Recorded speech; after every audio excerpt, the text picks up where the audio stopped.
Okay, so my internet just had the strangest hiccup recently.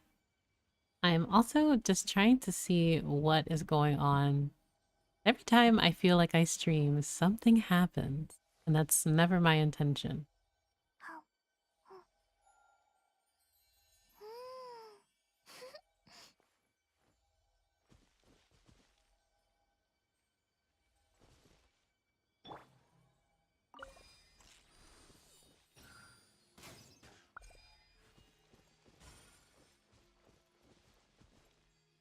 I see the sipping tea emote. I don't know if that means I'm live.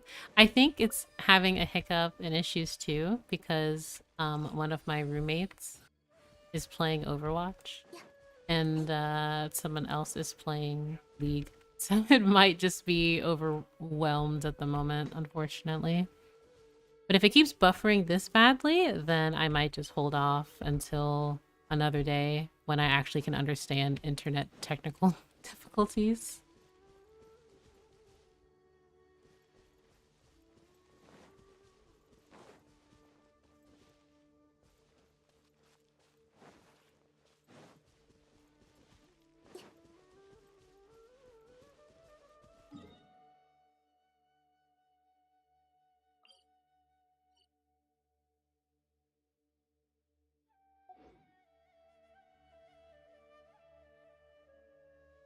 Which set is better for Nahida for non-support? 40, 4-piece Dendro or 4-piece Elemental Mastery Sumeru? So I think if you want... So you're asking for DPS Nahida, right? I think DPS... I mean, I thought personally DPS Nahida, the best set for her was Gilded Dreams. Like if she's triggering reactions and main DPS, then Gilded Dreams is for her. Deepwood is for like the Dendro res. Because if you want to run her as DPS, then I think she should have Gilded, and someone else on the team, like a supporting Dendro, would have to have Deepwood on them. Then again, I am not the best when it comes to the whole meta side. I know there's Excel spreadsheets of all of that, so...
If you're looking for a straight answer then I think if she's triggering the reactions, Gilded. But again, I will leave that to those who are able to give a more concise answer.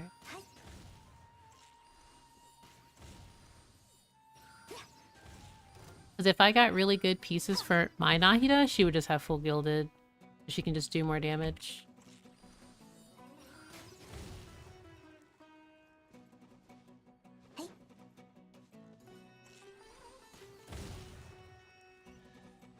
Nice.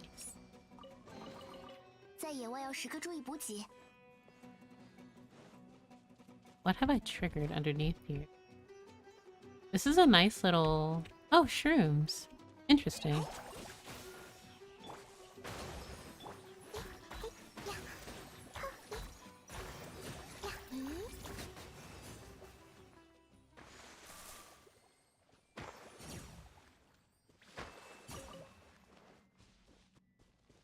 This is a great area for ore. Unfortunately, I will not remember coming here ever. Also, I really need to update my Kokomi because Nilu has more HP than my Kokomi does.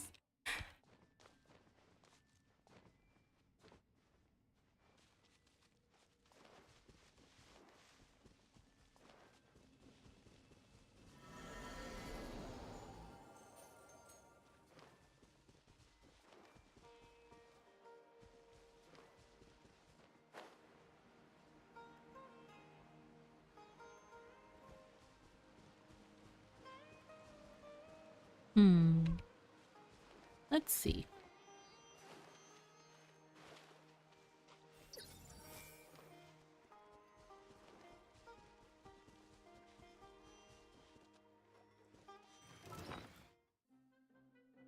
Well, let's see how well Nahida will do here. Apologies in advance.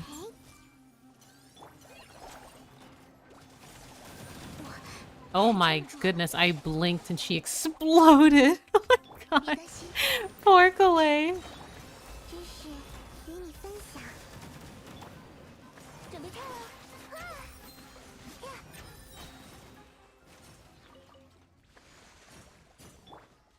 Poor Kalei.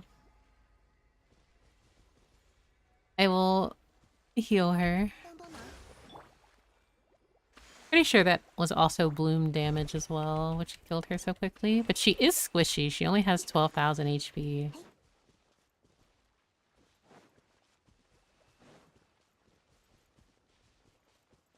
I did not mean for Colette to die like that. I really didn't.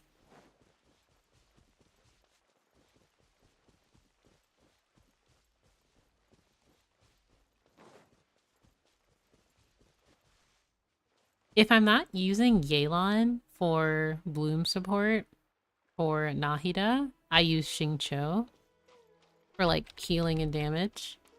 Right now I have Kokomi just for more reliable heals, but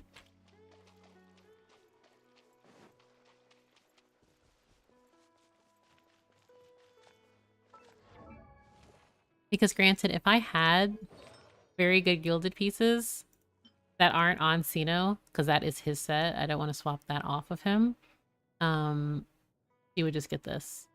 Because the amount of damage you get from elemental reaction damage is huge.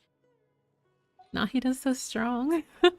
I'm very happy how flexible she is as a character on different teams. We need a Dendro Shielder. We need a Dendro Shielder. I would love a Dendro Healer. We have quite a few roles that I would genuinely love to see filled within the coming months.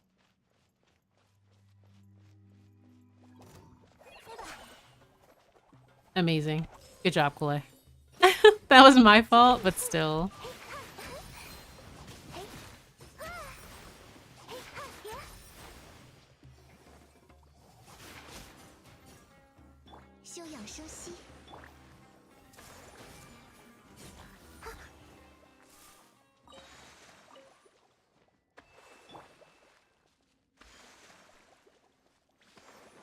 Man, because I honestly really wanted Nahida to be like a really good Dendro support who also heals, but I also realized that that would have been a bit too much. Aranara. Okay, I recently finished more Aranara quests, and I'm literally the man meme.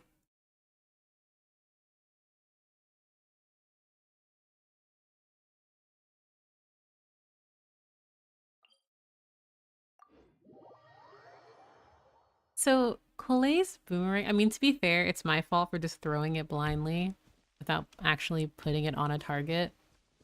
That being said, I thought it would hit at least something.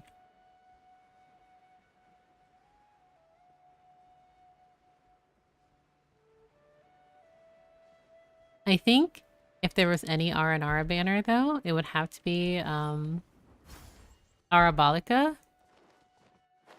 He is the strongest, and I support him. But then I'd also need to have a Aronson banner because baby and my favorite. Like I love that Aranara.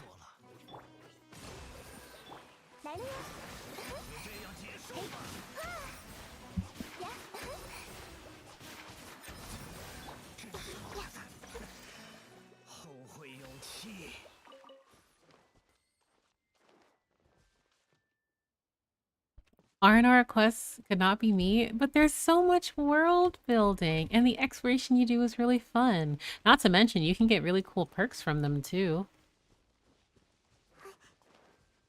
Speaking of which, Horizon, baby, I love them. I love them with my whole heart.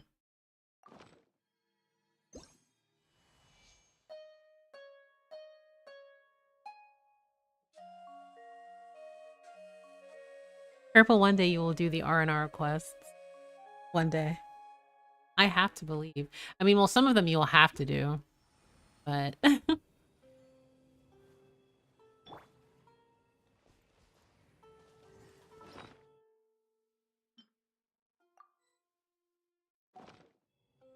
where's your Wagner banner? Where's my Varka banner?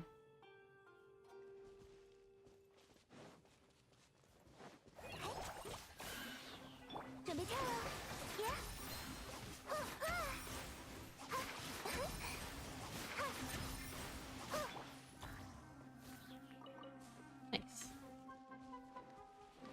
Oh, these little guys. Varka is gone. Perhaps, but we could still have a banner for him. Maybe when he returns, we actually get his banner. I think that's fair.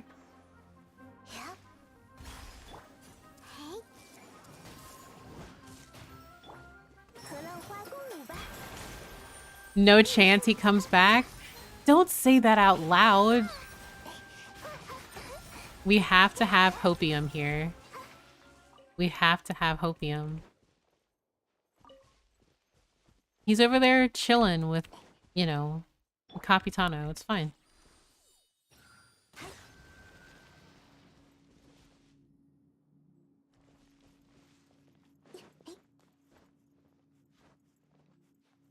Just like how Senora's getting a banner, right? Well, the thing is with Senora, and that is where I'll end my statement. Oh, over here.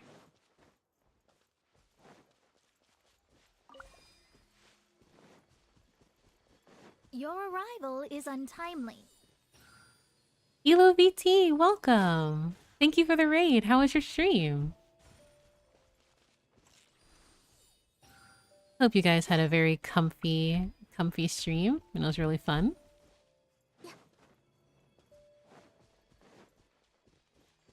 But hello, raiders! Apologies in advance if my stream was being a bit buggy. I was told earlier that my internet was being obnoxious. There is the... oh. Still on Senora Copium. I mean, anything can happen. Any character could be brought back, TM, but I think it's very important in this game for death to actually mean something. Because you would ideally want that, you know? Not just have a character die and then come back, you know, Dragon Ball Z style. It's just kind of like, oh, there's no stakes here. Everyone's fine in the end. But, I mean, I still love Senora, but I also do like that she, like, we experienced death with her character. I just wish we could have had a bit more for her. That's all.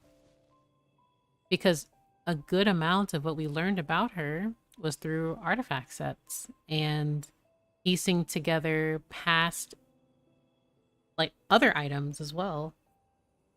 And then you read her, you know, talent description, or the descriptions from her items, and you learn more there, but it's like, oh, I see.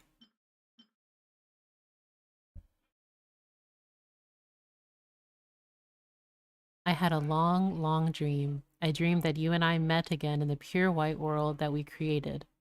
But I woke up at last, having long been consumed by the raging flames, while you had long returned to the earth along with that poisoned blood. But none of it matters anymore. I must continue forging ahead. I must incinerate everything behind me. I must believe in that pure, spotless, everlasting realm that he spoke of, that I saw in the delusion he let me see at the end of the horizon of her Majesty's dreams. And you just learn Senora became she was viewed as a witch because she let her rage consume her, but she never actually harmed anyone of Old Mondstadt.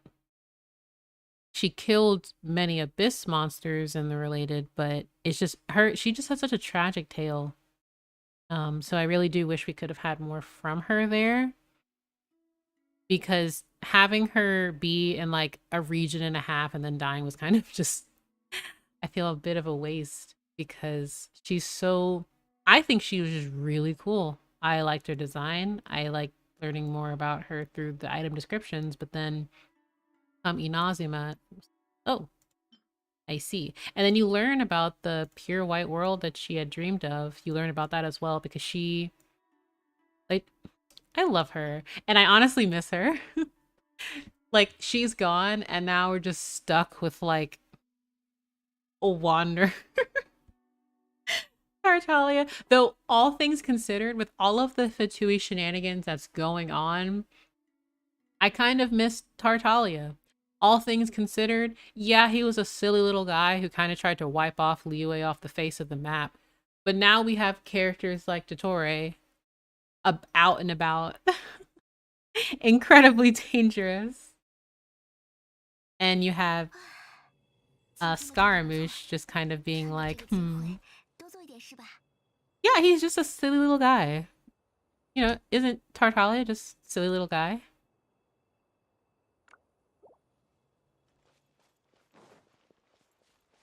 Just a silly little guy doing silly little things? Yeah, exactly. Like, we have ranges of silly little guy. You have Tartaglia, silly little guy. You have Scaramouche into Wander, silly little guy. And then you have Dottore, silly little guy doing quirky things. You know? I really need to level up her artifacts, because she's just going to die every time I have her do anything.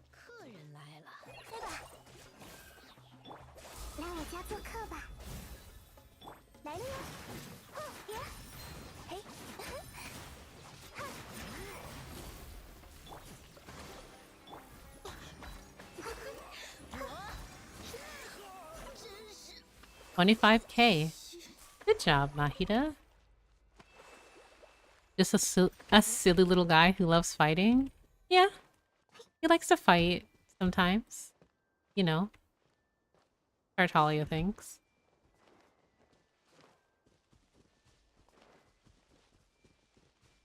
Aw, reckless Aranara. Excuse me, sir. I will unfortunately have to remove you from the premises.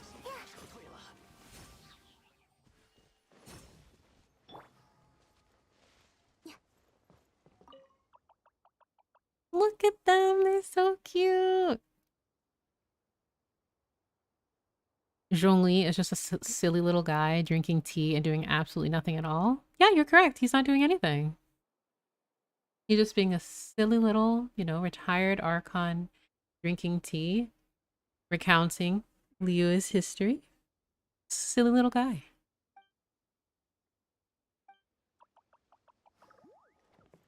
I think of characters who are silly little guys.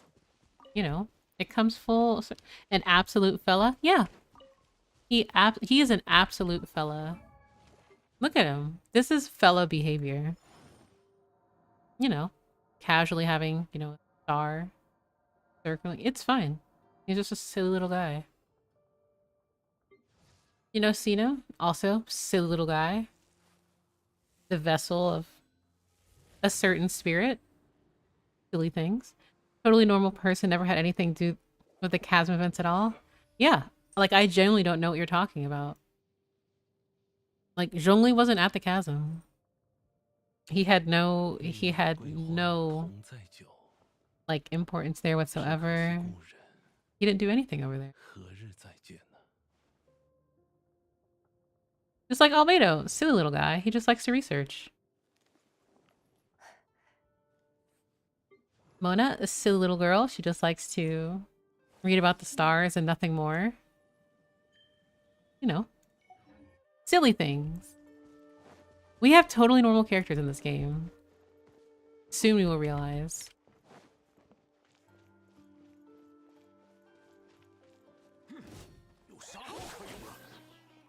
帮帮忙。啊，嘿，嘿，啊，呀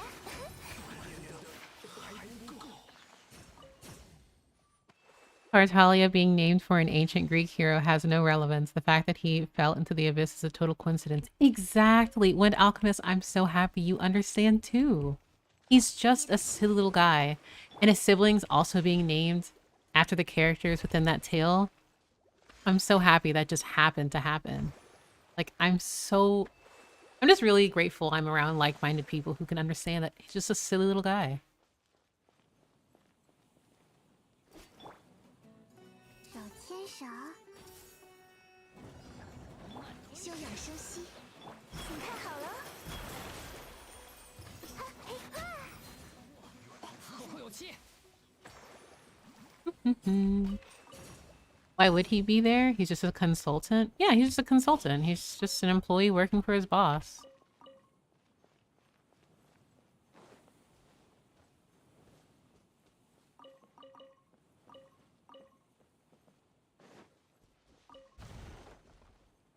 Now that I think about it, I need to increase my exploration percentage. Because I want to increase...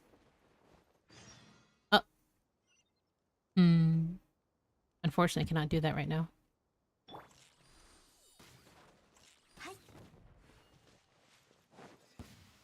你靠太近了。就是这个，别担心，慢点吧。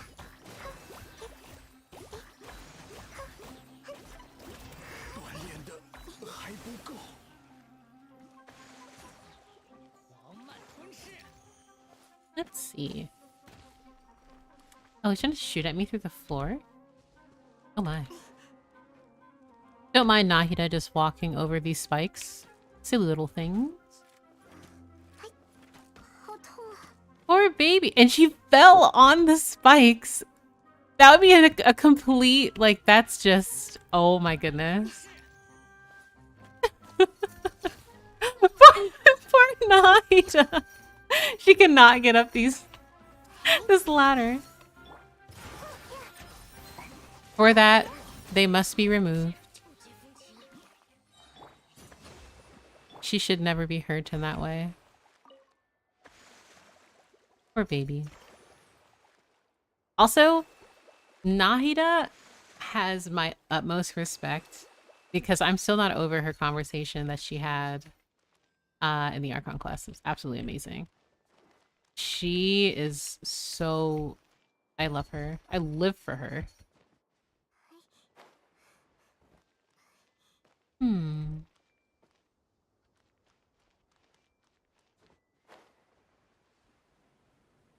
I should probably make... I should write something about characters being silly little characters. Also, my cat... 1 second.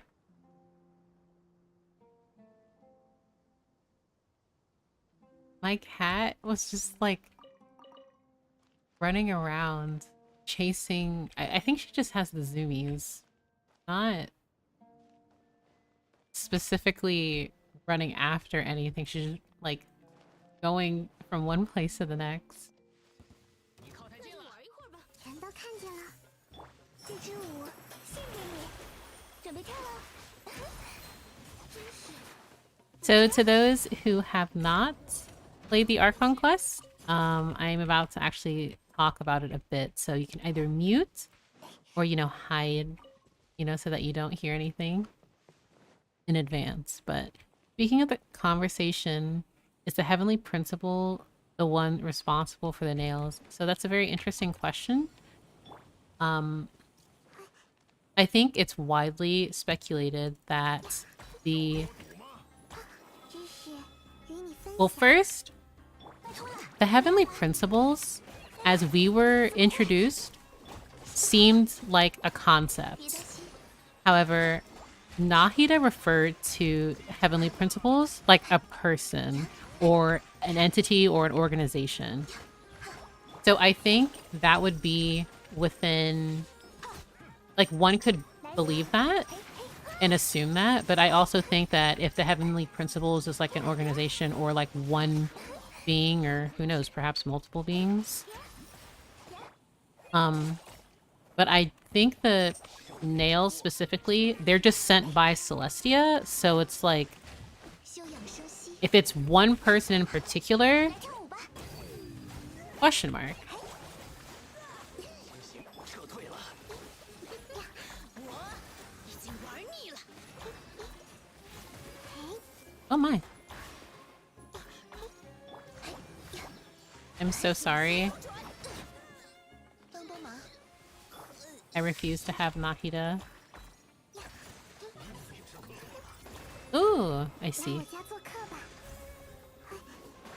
请看好了，全力以赴，哈嘿哈，呀呀，嘿哈哈，脱了，克利安吧。 Me never being able to see anything in bloom because there's so much going on.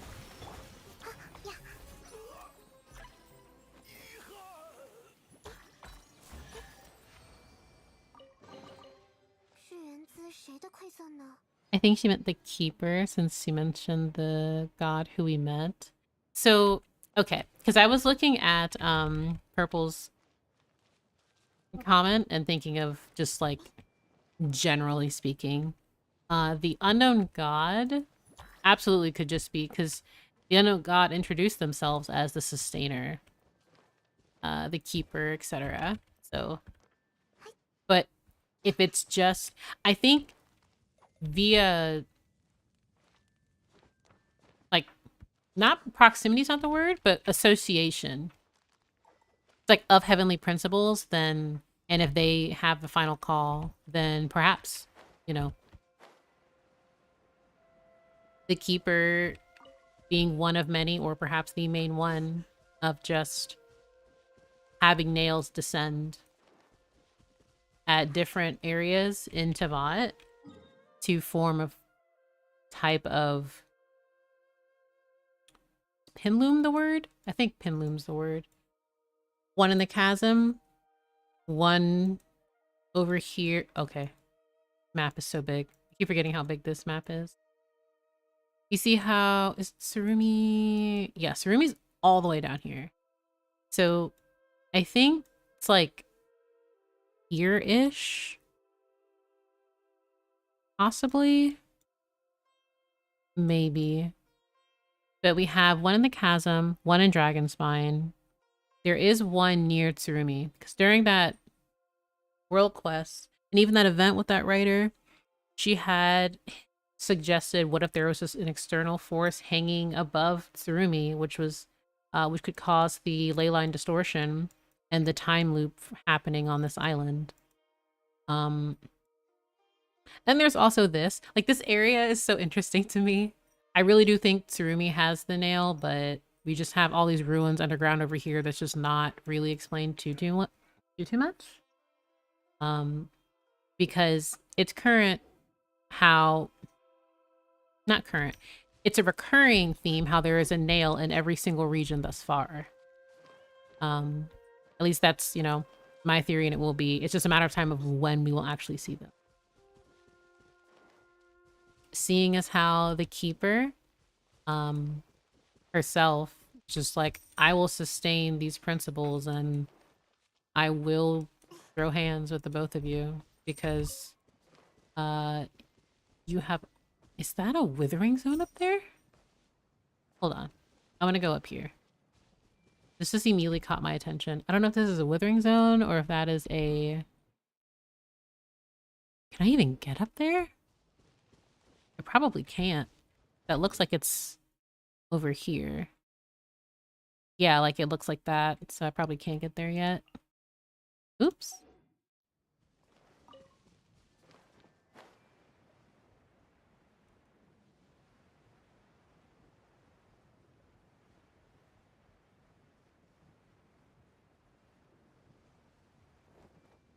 Hmm.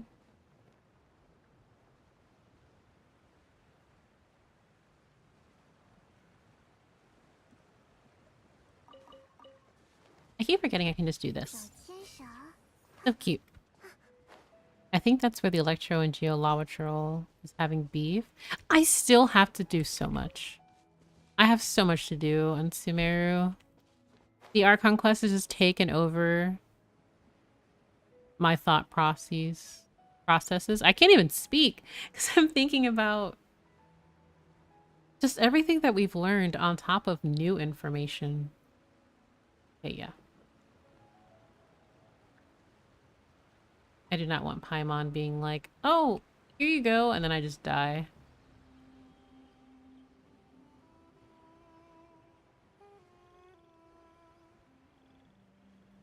Oh, this quest. I feel really bad. All of the R&R quests just make me so sad.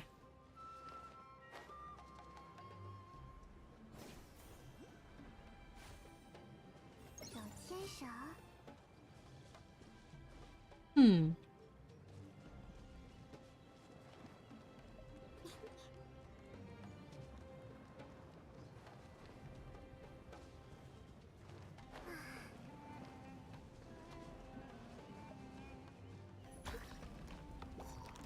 全都看见了。”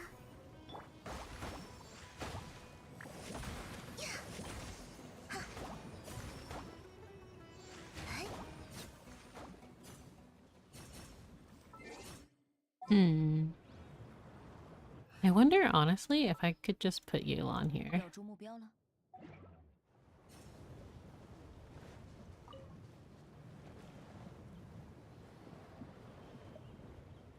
I'm sure you remember that entity that changed your fate, the heavenly principles.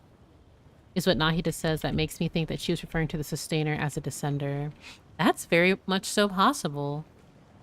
I definitely think there are multiple descenders. Like, I don't think it just stops at 4. My first 2 candidates that I constantly think of are Mona's Master and 小牵 Alice. 手， Because Alice is a character that either has ascended to the point where she could, I mean, that she just does so much. She is regarded as a omnipotent, powerful witch. She's tasked with guarding the borders of Tavat, a member of the Hexen Circle. I feel like a character like that is not just some character. She screams Descender to me, and I feel like Mona's teachings of astrology is that beyond, like farther than what is taught in Tavat. So I think Sustainer, like being implied to be a Descender, would be really, really interesting too. 也是而已。知识与你分享。哎， Cannot see. Oh my goodness, I can't see.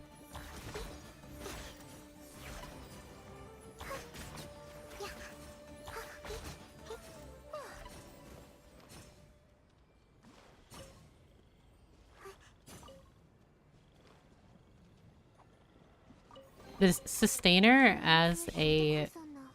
Descender is so interesting to me. I really like that concept.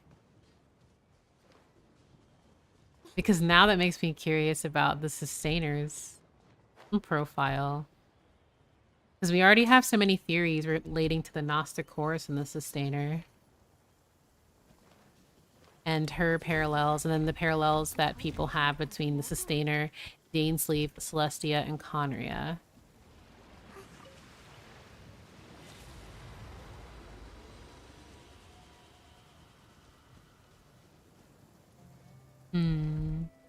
I have many, many thoughts now. I'm actually so curious.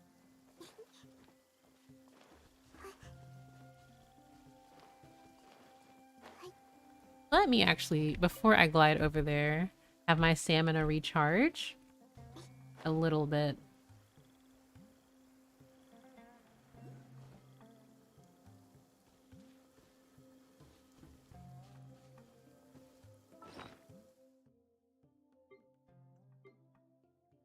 Also, I was doing my weekly bosses earlier, and Scaramouche gave me this. And Senora gave me one of these. So, once again, I really will be fighting Scaramouche as often as I can to possibly get more of these, even though I never even use these catalysts. And I only have so few because I rarely ever fight the weekly bosses. I feel like for a time there was no 不知道 point 干什么的话， in me doing them, but now I feel like I should be fighting them every single week, considering the amount of characters I have. And I also have very few crowns either. Your arrival is untimely. Oh my goodness. Anshar, thank you for the raid. Oh my goodness. Hello. This was ordained by fate. I hope everyone's been having a really comfy day. Oh my goodness. Welcome, raiders. Hello, hello. Sunny or rainy? Who's sunny? Hello, hello, everyone. Right now, I'm exploring, but I'm also just discussing things in terms of This was ordained by fate. 3.2's recent Archon quest. Hello, hello. Also, Wind Alchemist, thank you so much for the follow. Nahida equals reason to follow. This was ordained by fate. Yanara X, thank you so much for the follow. Yep, here's Kusanali. Hi, hello. Sorry to raid and run, This but I was gotta run. ordained by fate. Hope you have a lovely stream. You have a nice... Oh my goodness, thank you so much. Thank you so much for the raid. I really appreciate it, but I hope you have a great dinner and an excellent rest of your day. Thank you so much for the raid. But yes, here is Baby. I was just discussing how much I love her as a character. And today I did a cheeky tenfold and I got her weapon. So I also need This was to ordained by fate. Michael Icicle. Oh my goodness, I love your name. Your name is awesome. Thank you so much for the follow. As she deserves. So I genuinely was not expecting to get it. I was just assuming I was going to get a 4-star, so drop their kids at daycare type vibe. Purple, what do you mean? And I was just I've been trying for her weapon, but nothing. Oh, I'm so sorry. Also, I love your name, Sim for Shao69. Amazing. Shao is amazing. But the weapon banner, once again, I never recommend anyone to pull on the weapon banner unless they're prepared to lose everything if it comes to the worst case scenario, because it's so difficult to like continue on knowing that you've lost the 50-50 twice. But I really hope everyone gets the weapon that they are trying to get on the banner soon. Stuck on the level 70 border. Yeah, 5 stars, pain to level. Yeah. Well, for me,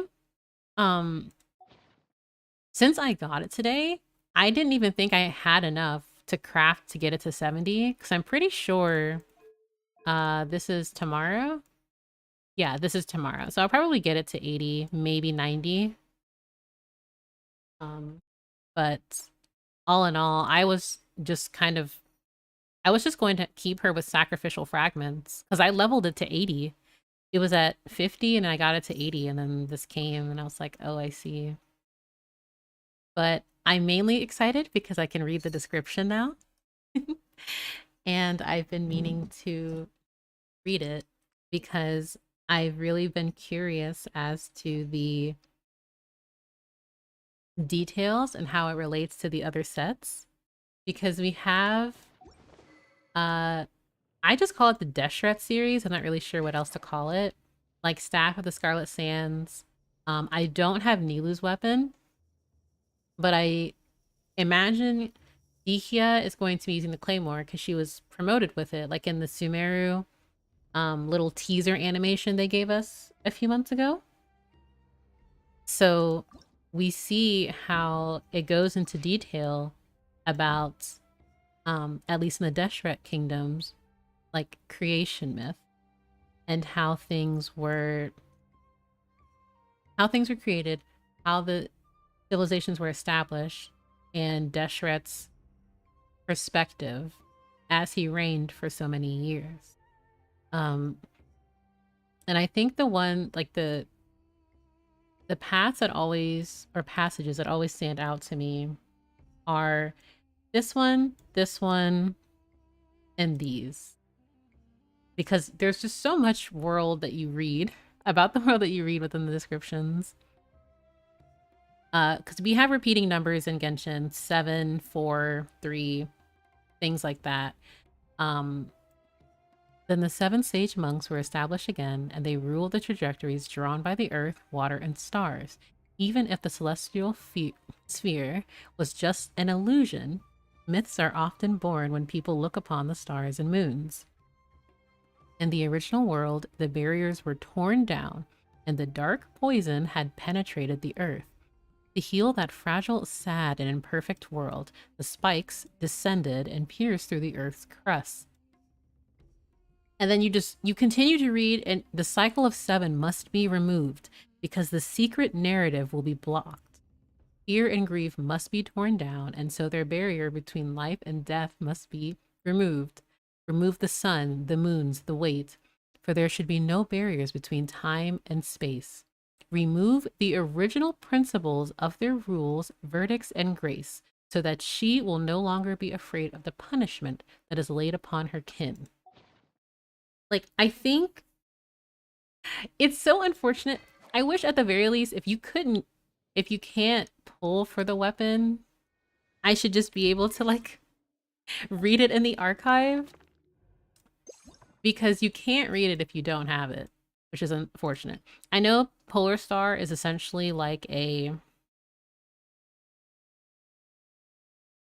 it's not a letter. I'm trying to think. It's an ode to the Tsaritsa, essentially. But then it's just really sad how if you don't have access to it, you can't read it. Like the key has really good information too, but I wasn't gonna pull for it. And I was lucky to get this one with Nahida. And I still have to see reread it multiple times in context. I mean, why would you need to know about items you don't have? Maybe, I mean, it's super hyper. It's just a very specific nitpick I have just because I like reading a lot. I really enjoy reading. So the fact that I can't always read makes me sad, but I understand why they do it. Because I think they're outside of, like Corpa kind of thing. If the traveler physically doesn't have it, why should they be able to read, like know about it kind of thing?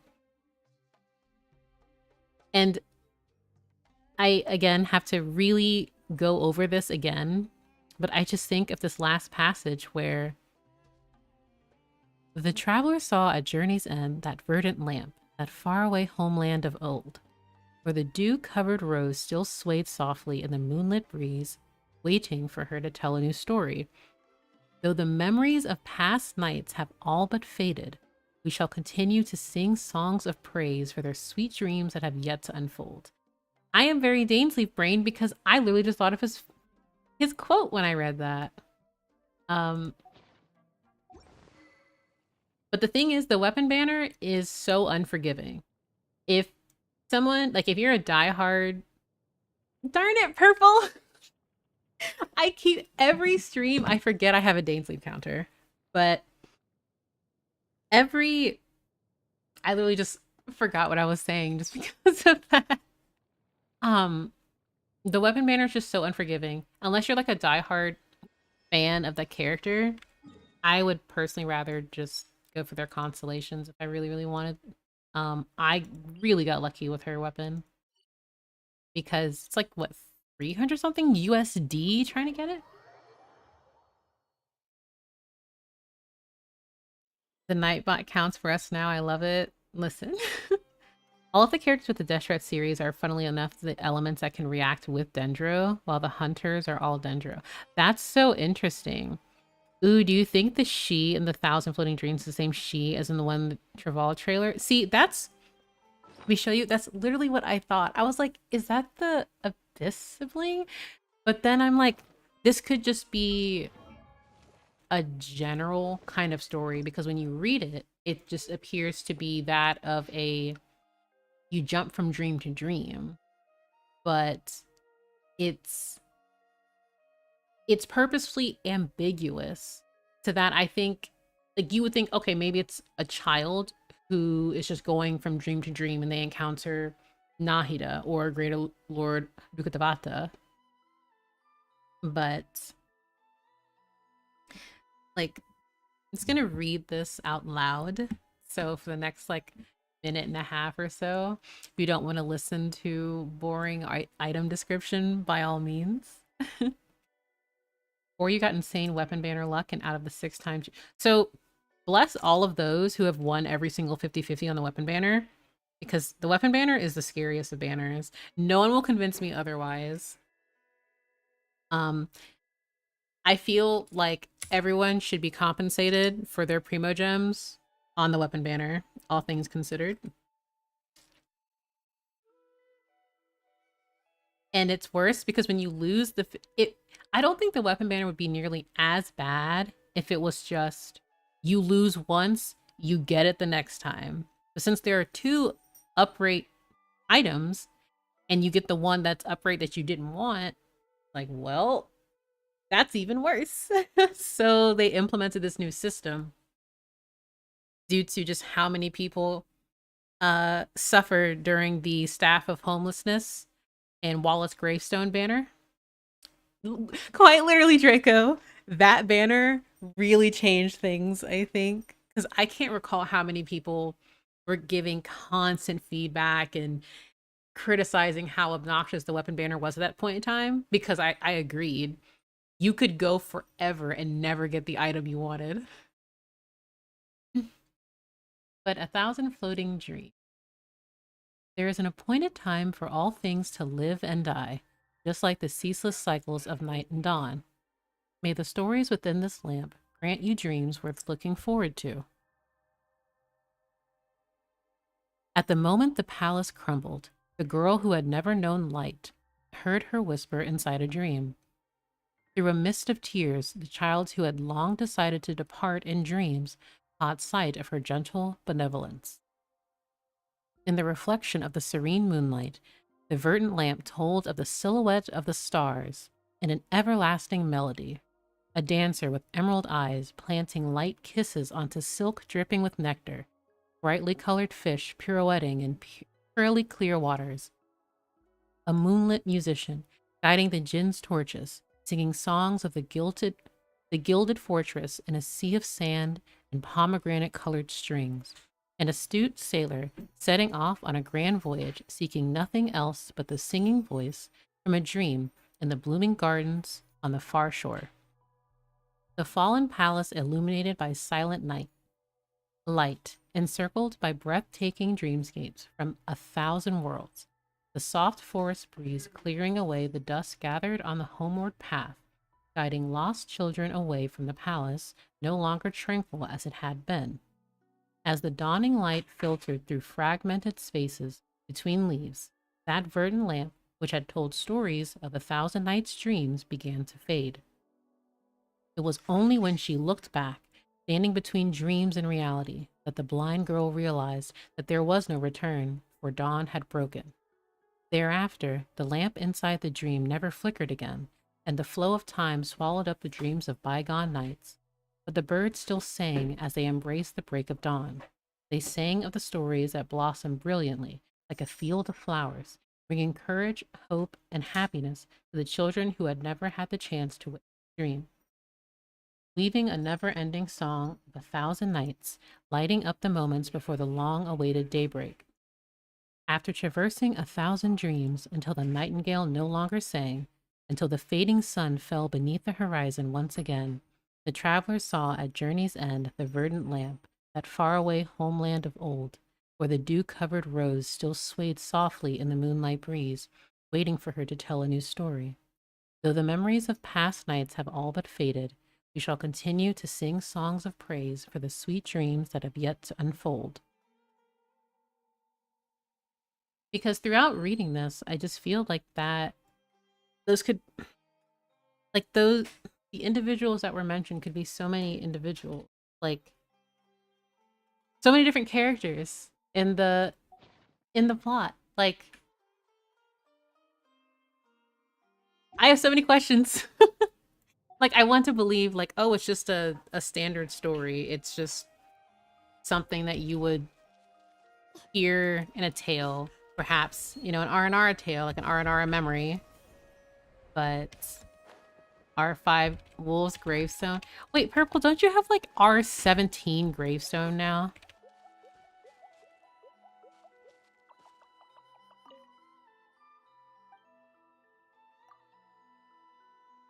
This was ordained by fate. Pikachu, welcome. Thank you for the follow. No, just R5. I see. Well, that's good. I know you dislike Gravestone a lot. Oh.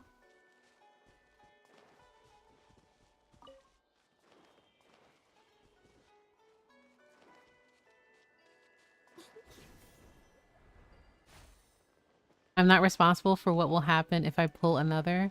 All I will say is that you leave D-Luke out of it.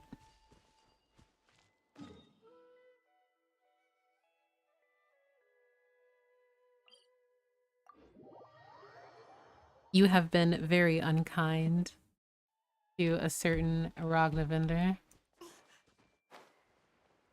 I make no promises, Purple. I implore you to be kinder to D-Luke. D-Luke has literally done nothing.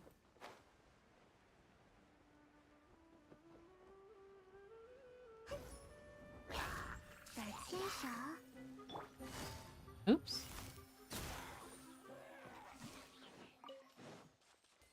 I really... To those who have constellations on Yelan or have her C6, the strongest Genshin Impact players.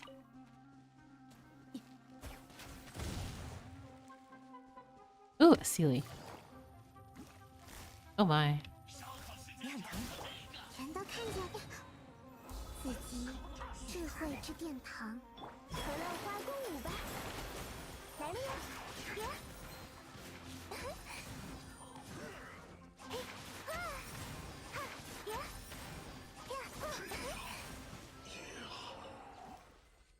！Okay. Oops.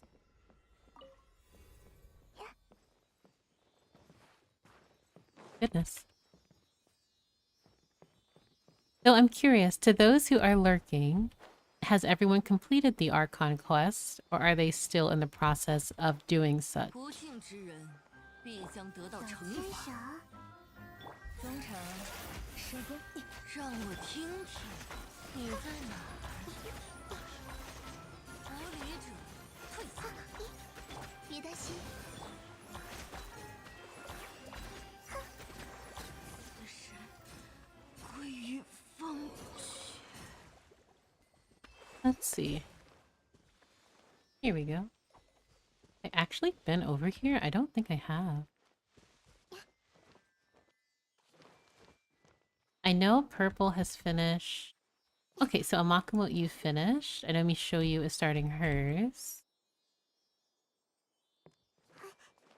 Because I just feel bad for those who are here who may not have finished it. Because I would hate to, you know, spoil people. I know it's in my title, but still. Oh my. I need to get that chest. Oh dear. 知识与你分享。休养生息，我们走吧。呀，啊呀，啊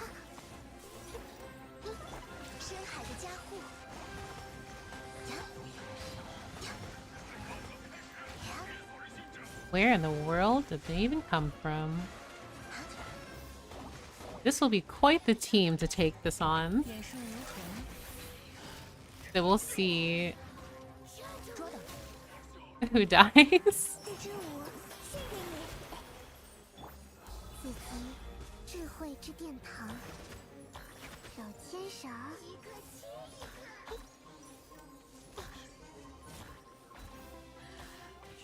Seeing her just defeat...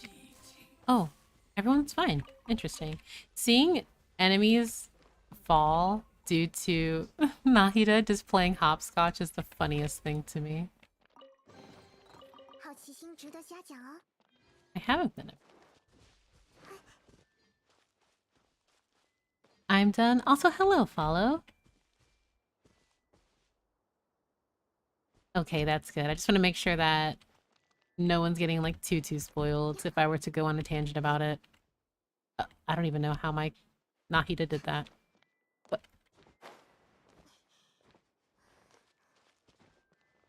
Okay. Well, let me not sprint. I'll end up falling off. 是源自谁的馈赠呢？ I look at my progress. It's still lacking in a lot of areas. I don't have a single area yet that's at 100%.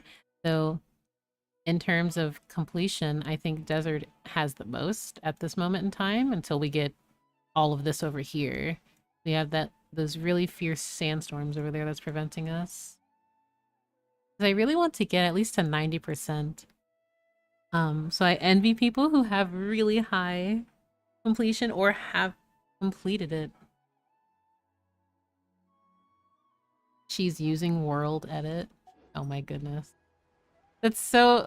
She's just using Irminsul to defeat her enemies.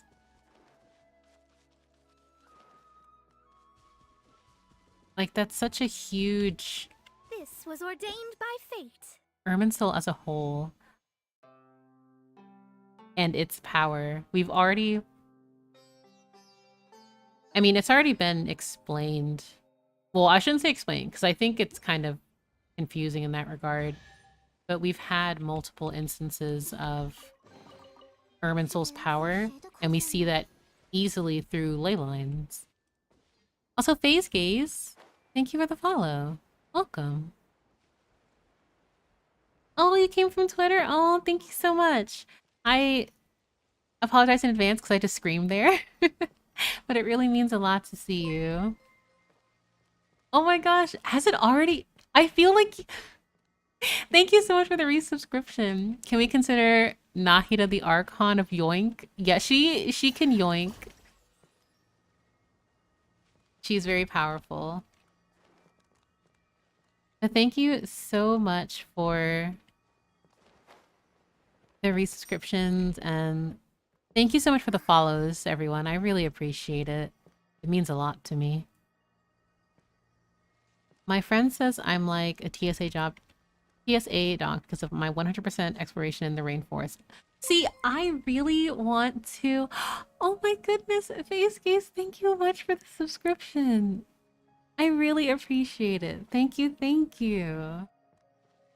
I truly do appreciate it. All the follows and subscriptions. I just really like talking about Genshin Impact lore and its parallels with mythology and other texts. So it really means a lot that you all support me in multiple ways. Thank you. And thank you to the lurkers too. I really appreciate it. We support good content here. You mean me yelling about Dainsleif every day? I 100% Sumeru, but I still haven't 100% Liyue. I've 100% I've 100% Mondstadt, Liyue. I believe Inazuma as well. I think Enkanomiya is at 94%, and then I think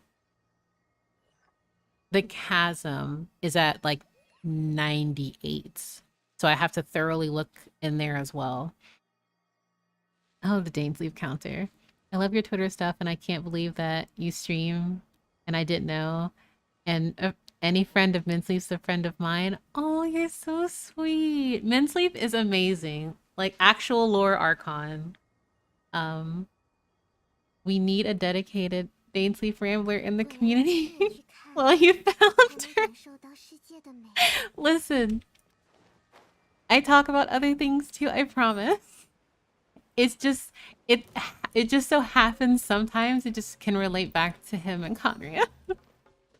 Like okay, well, this is not a safe area, so I don't want to accidentally have her, because to those who have finished a silver twig, I mentioned this and I'll always repeat myself about this, but there this specific quest item relates to Conria. There's like 13 in total, just like the Harbingers.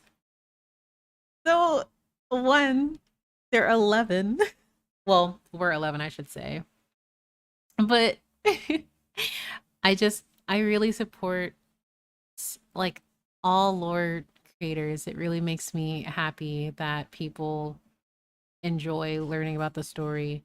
And we as a community just try to piece together what we can. Everyone will interpret things differently, but I think through collaboration and community, it becomes all the more entertaining. Um, phase gaze? What is it? I don't understand it. Oh, are you referring to the silver twig? Or Kiryu does talk a lot about other things, but it's also possible for you to come and stream at one point and 3 hours later it's the same topic about things. Like, I really don't mean to. Like, there have been multiple times Purple will leave and do something for like 5 hours and then come back because I have some adrenaline of streaming for long and the topic came back to Conria. It's not purposeful. What is the silver twig? So first I want to read its description because I think it can be a bit confusing. Um, he talks about other things, but I enjoy the Dainsley stuff the most. I thank you all so much. I really appreciate it. Um, a new branch taken from the center of the world. There was once a giant tree that ran across the world, and this twig was part of it. Though it has been removed from the tree, their connection remains strong as ever. Therefore, as long as the giant white tree that symbolizes the center of the world does not die, it will never wither. So this already is referring to the connection between Irminsul and Greater Lord Rukkhadevata and Lesser Lord Kusanali, or Nahida, seeing as how now, canonically, and in the game, as you finish the Archon quest, Rukkhadevata no longer exists, but the Silver Twig exists as that connection between them. And similarly, like how Nahida was that pure white branch that Rukkhadevata had snapped off of Irminsul before she became corrupted, this silver twig is the new branch of that. I still haven't finished the Archon quest, so I can't stay. Oh, hi, Astral and by Astral. No, please don't bring up short sleep. Please don't. Gosh. Um, trees symbolize life. In one of the stories from a certain place, there was a person who had entrusted her consciousness to the white tree's branches before she passed away. In that way, neither her life nor hope would be lost, since the branches would grow and sprout where there was sunshine and rain, and would one day blossom and bear fruit. Trees also symbolize wisdom. In one of the legends, a sage hanging upside down on a tree had acquired the knowledge of how to inscribe runes and control sacred words, and thus followed the kingdom established along the tree's roots, eventually gaining a glimpse of the secret of the cosmos. This specifically right here is referring to Odin, because the Odin in legend hung himself upside down for 9 days and gained the knowledge to write ancient runes as well as wisdom about sacred words. All knowledge, memory, and experience flow through this giant tree, just like a stream flows into a river. The river joins the sea turns into clouds, and the clouds rain onto the ground, just like life itself. So once again, it's that cyclical um it's that cyclical nature that we see time and time again in Tavat. Um the way that I was about to explain this, and then I just see there is wait, since when did oh, so a holy twig and Dainsleif slander. I read a description and my chat has already just gone so many just two completely different directions. All I will say is that if you dislike characters, that is completely fine. All I just ask is that I just ask that everyone is respectful. Um, just so that there isn't any tension or anything like that. But just like all of the quest items we've received thus far, the 5-star ones especially, are so important because you have the tainted blood from Dvalin, you have the fragment from the Overlord battle with Osile, Signora's mask, we have and now we have the silver twig. So I love the consistency here because you can always like these right here, I need to just collect, but the amount of information that is stored within your inventory that I think is really good to be revisited is really important. Can you explain what happened to Ruka Devata to me? If she got removed from Irminsul, does that mean now she never existed or everyone just forgot about her? Also, does this mean now everyone thinks that Nahida was the only Dendro Archon ever? So yes. In terms of what happened in the Archon quest,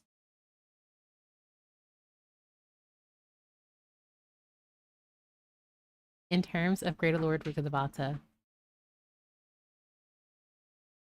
she essentially was erased from existence because she knew and held and was familiar with the forbidden knowledge, that same forbidden knowledge that she tried to use the majority of her powers to prevent spreading from completely destroying Sumeru and sacrificing so much of herself, that corrupted Irminsul. So she understood, and Nahida as well, that she, in order for there to be a pure Irminsul, she had to remove herself and essentially erase herself from existence. Therefore, she as a deity and she as a concept no longer exists. Only the traveler knows about Rukkhadevata. Nahida is now the current, and in Tevat's by fate. Pixels 2001, welcome. Thank you for the follow. Now Nahida exists in legend like Rukkhadevata used to, but Rukkhadevata was never an entity in the current Tevat. So essentially, Rukkhadevata was corrupted, and during the cataclysm before her death, she snapped off a piece of the purest white branch of Irminsul and created Nahida. But because of the corruption that she endured, she had to remove herself.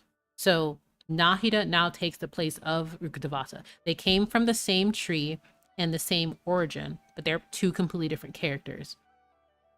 So Nahida is now what Rukkhadevata used to be, but as a new character, if that makes sense, or a new person, if that makes sense. And there's also just, you know,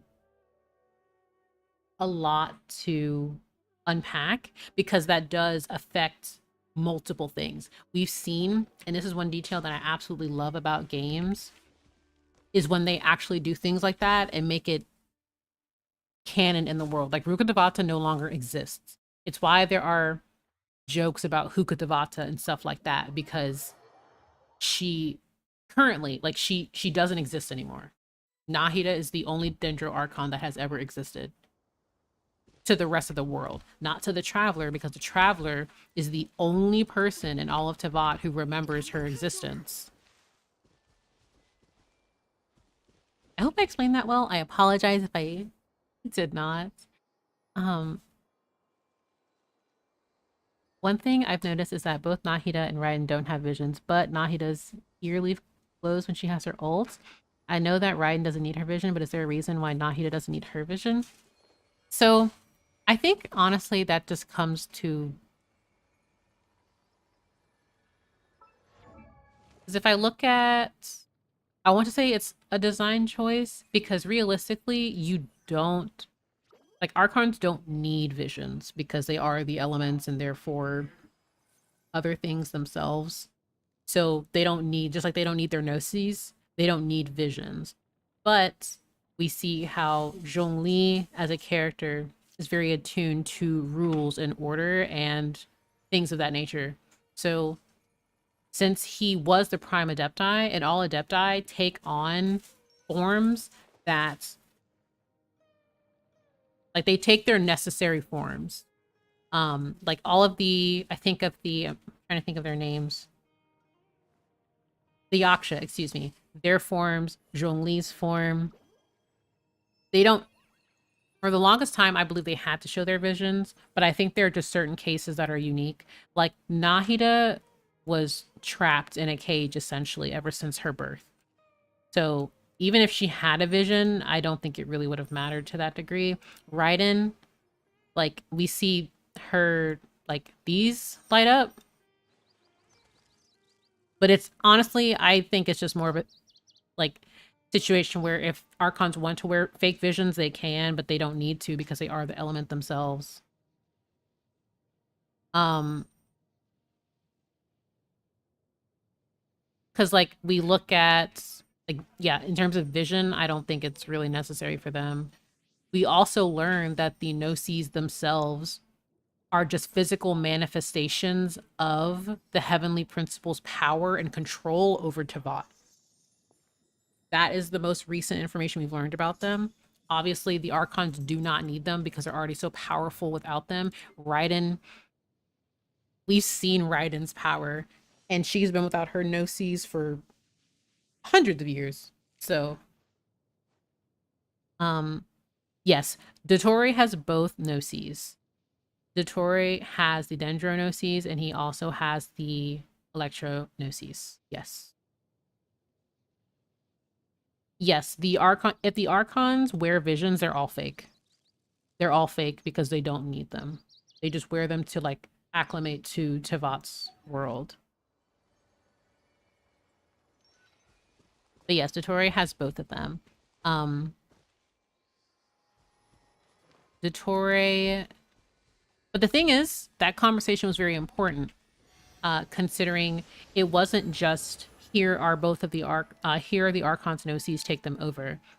It was essentially, I am the Dendro Archon, and I won the Electro Gnosis from your Harbinger. What do you have to offer me? He gave not only, I shouldn't say forbidden knowledge.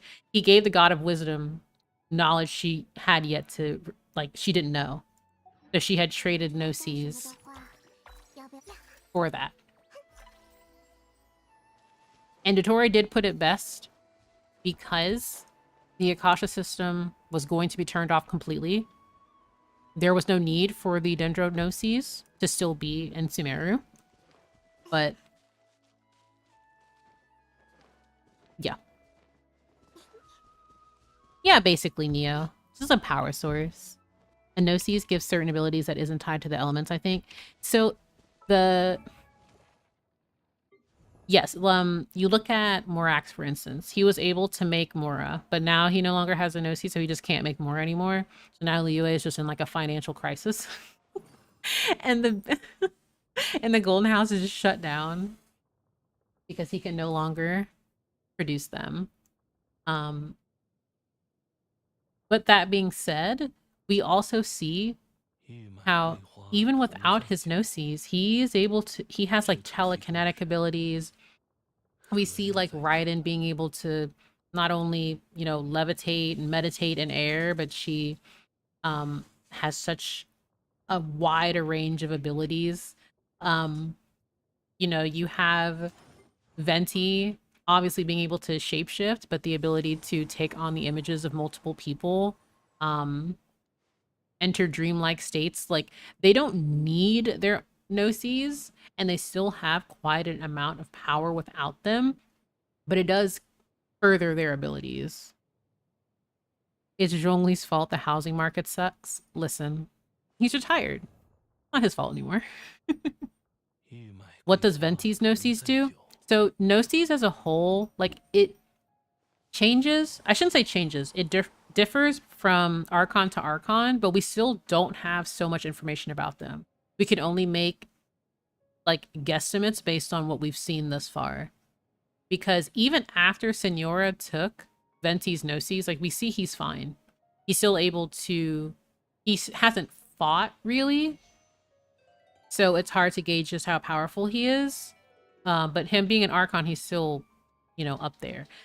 I think Gnosis are purposely left vague in terms of their power just because of how much connection they have to Celestia and the Heavenly Principle. Also, Nahida proved that an Archon can use more than one Gnosis, Gnosi. I assumed that only one could be used by a being. So, yes. Yes and no. Because she was able to, like, she can obviously use, and she protected for a while, the Akasha terminal system and the Dendro Arc, like the then Rukkhadevata's Gnosis, which powered the terminal. But when we look at how she had the Electro Gnosis, it essentially just became a source of contention because so much would have happened to Sumeru constantly if she kept holding on to it. We saw how with the Electro Gnosis, we were able to tap into Rukkhadevata's consciousness in the past. But I think it's more so if she were to, like, you know, actually use both of them, I feel like there would be some form of difficulty there. By the way, were we gate kept from how the Dendronosis looks like? Yeah, we're gonna see it in like the next region. Like, oh, by the way, this is what it looks like. Because the Electro Gnosis was a bishop. I think a lot of people were assuming it was going to be either the king. I initially thought it was going to be the king. I thought it was going to be the king, the bishop, or possibly a knight. But I feel like the knight might be the Hydra Archon's Gnosis. Yeah, literally, Dottore took that Gnosis and skedaddled. He was like, all right, fine. Which I also commend him for because he was respectful the entire time. He was like, ah, yes. Let me have a conversation with the god of dreams. It's a seahorse. Please stop. Sino is not here. We do not need these puns. No-sai. I personally say no-sees instead of no-sai, but I don't think it really matters. That being said, the no-sees are incredibly powerful items, even though the Archons themselves will just hand them over. And I think that's a telling yet again, because Venti has his taken, but obviously if he wanted to keep it, he definitely could have put up a fight, though we are just speculating at that point. Zhongli handed his over via a contract with the Tsaritsa, so we will learn what the stipulations of his contract are as we continue through the story. Raiden A long released her Gnosis and gave it to Yae Miko. She wanted nothing to do with Celestia. We see, and now it went from Yae Miko to Scaramouche to Dottore, and now the Tsaritsa. We have the we have Nahida's Gnosis, which was given to Dottore. I wonder if he told Nahida stuff that she didn't, that she held back from us. Oh, he absolutely did. He absolutely did. I'm a firm believer because she, while she is grateful and familiar with the Traveler, as the god of wisdom, there are certain things that we as a player will always be kept in the dark. Like, we're going to learn about something that he told her like 2 regions from now. Always puns, don't listen to Kiryu? No. Listen. Oh, I need crystal flies. But yes, it has been quite the amount of information we've received. And I honestly think that it's only going to get more confusing from here. Like, I also wanted to have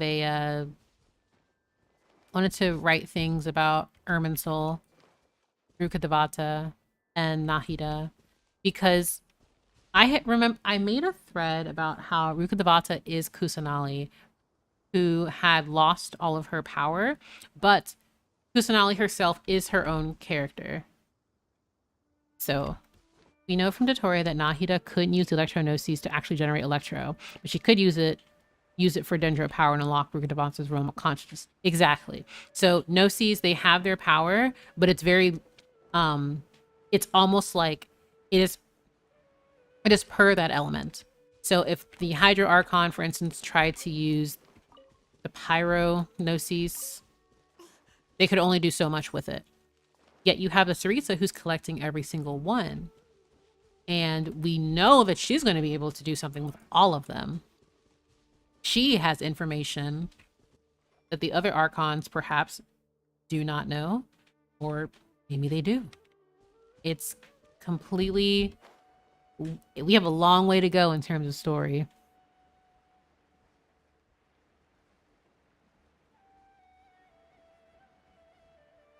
So it's just I'm very excited as to where this will go.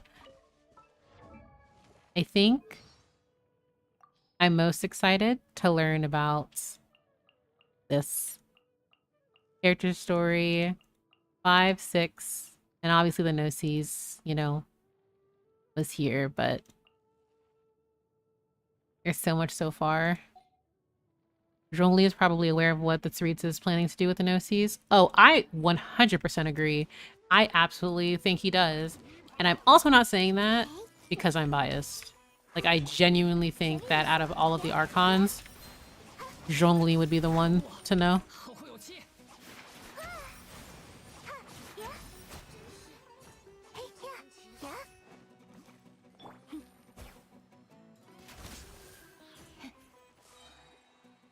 You're so fast with friendship XP. I literally... all I do is just, you know, run around with them. This was ordained by fate. Prince McKay, welcome. Thank you for the follow. Just talking about Archons and Gnosis here. I immediately got excited when I got friendship level 4. But it's very important to have characters in the Serenity Pot if you're interested in reading about them. I know a lot of people tend to forget about the teapot, just like how I always forget about the parametric transformer. But it's very interesting being able to read what characters have to say. For instance, all of her lines about all of these characters were really interesting to me. But the 7, learning about the Archons with her is really wholesome. 好像陈世期执政之间，在很久很久以前还会定期联络。只是我的情况比较特殊，已经不记得这段经历了。既然须弥的混乱告一段落，我觉得我该重新见他们一面。你熟识的那几位神明，能为我引荐一下吗？ She wants a traveler to introduce her to the Archons, which is so interesting. Zhongli needs to forget about contracts and just go, well, yeah, the contract I signed was about blah, blah, blah. See? We know he can't do that. He's a god of contracts. That would be such a complete break of character. It would be nice for the player at that moment in time, but the repercussions one could possibly break, like the repercussions one could receive from doing such a thing. Isn't Venti the only Archon whose Gnosis was forcefully taken? All the others were negotiated? Thus far, yes. Because Venti's taken, Zhongli contract, A was just like I trust Yumiko. Yumiko was like, okay, I'll give it to your son. And then it went from Scaramouche to Dottore. Isn't it scary that the Saritsa only needs 2 more no-seas? Yeah, I think about that a lot. I have to say, girl boss, because she's like, I will get these no-seas one way or another.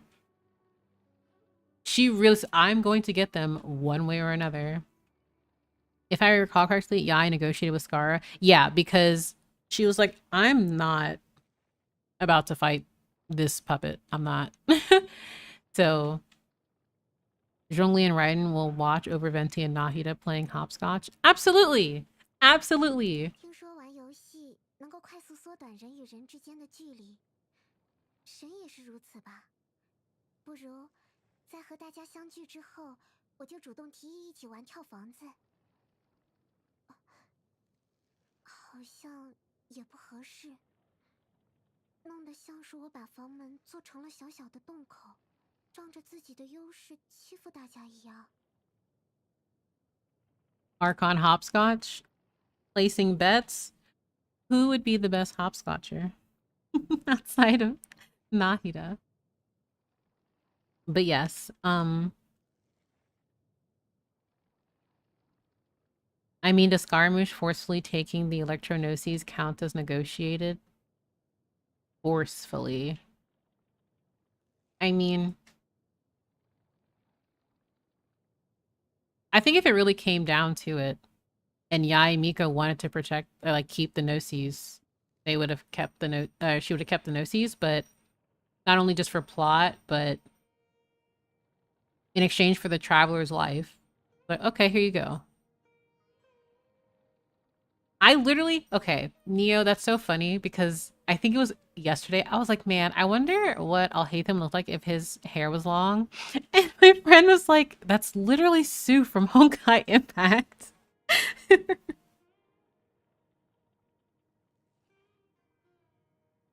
But Fuhua, Seal, or Rita, definitely possible. I'm like, Alicia to me, I feel, because I remember, I was like, I wonder if there'll be parallels between Alice and Alicia, but we'll see. All of the gnosis being given are actually ironic. Venti, the god of freedom, gets taken away. Zhongli, the god of contracts, gives his up through a contract. Raiden A is traded. That was meant to be in one place, and now Nahida, the god of knowledge, trading it for wisdom. It's so funny you say that because I was reading like a discussion about this too. Like it's just so ironic how all of them lose their gnosis. So perhaps an act of injustice will have the Hydra Archon's Focalors like hers taken away. Like, I think she could have fought him off if she really wanted to. Yeah, like, I honestly think Yai would have been able to hold her own. But she was like, here you go. The Traveler's interesting and it's whatever. Because as we establish, like, the Archons, they don't really have anything to say about Celestia. It's either indifference or they don't like it. Fuhua, the love of my life. The light of my life. I love her. Fuhua is very... I was just introduced to Fuhua as I'm playing Honkai, actually. It's very interesting. Watch the next 2 regions be a loss for both sides while fighting the no-seas. I mean, truthfully, I wanted to see, and I still want an Archon to be able to be like, I'm holding on to my no-seas, Tsaritsa. Sorry. And she just comes herself because she's like, no, it's mine now. I'm letting you know. I tried to negotiate, but not anymore.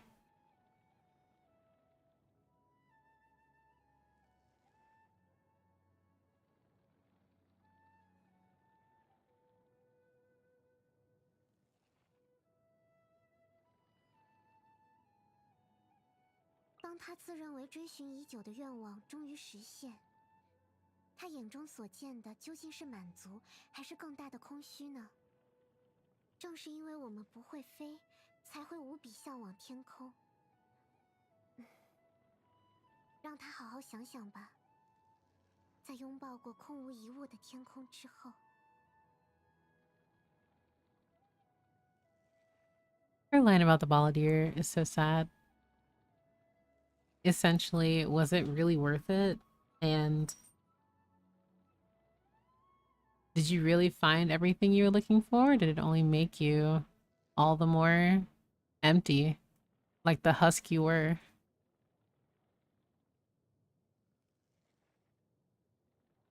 Folklore being a fist fighter? Interesting. 我的梦中总会出现一个沙漏，我喜欢往里面加一点点水，搅匀之后，看它走完一次需要多长时间，和上一次又差了多少。没有规律，也没有意义，却能带走我大脑积累的疲惫。我想，什么都没有，正是它的乐趣所在。I wonder if we'll see a Durandal parallel. Oh, absolutely. So I definitely think there is a lot. There's so much we could speculate because they do so well with taking inspirations or having just direct parallels, not only between their IPs, but, you know, just mythology and many different other like mythology, religions, cultures. The Rita collecting all the Gnosis and none of the regions actually suffering from the loss. Celestia, see, you are not needed. I mean, I think a really good point that's constantly reiterated is humanity is continuing and they don't necessarily need gods. They're reaching a point where they don't need them anymore, especially not to be reliable on them because humanity can continue, like, they can grow on their own. 它拥有很超前的知识体系，并且每时每刻都在保持思考。或许这个世界上没有什么事能瞒过它吧。然而对智慧者而言，普通人的烦庸是一种与生俱来的错吗？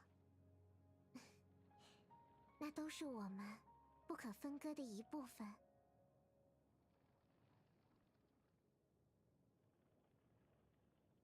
So funny. Don't you think Folklore's Gnosis being taken is ironic on its own because she's extremely close to the heavenly principles and would never give it up? I think it will be ironic. I mean, it could be a sense of, you know, I've done everything being as close to the heavenly principles, so why am I forsaken now? Assuming Folklore, you know, is very... She is who we assume in her relation to how close she is with the heavenly principles and justice and order.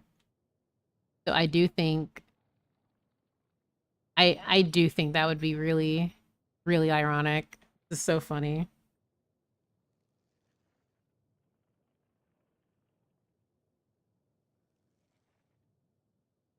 I just love also her voice line about I'll hate them is so funny to me.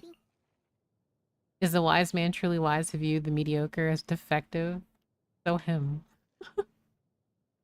And then her voice line about Kave. 推行智慧这一事的理解已经非常接近本质了。很可惜的是，他掌握的真相无法成为这个国度的主流。什么？你说他和艾尔海森是室友？ And they were roommates. But no, I do think it's going to continue this trend of irony with their Gnosis being taken away.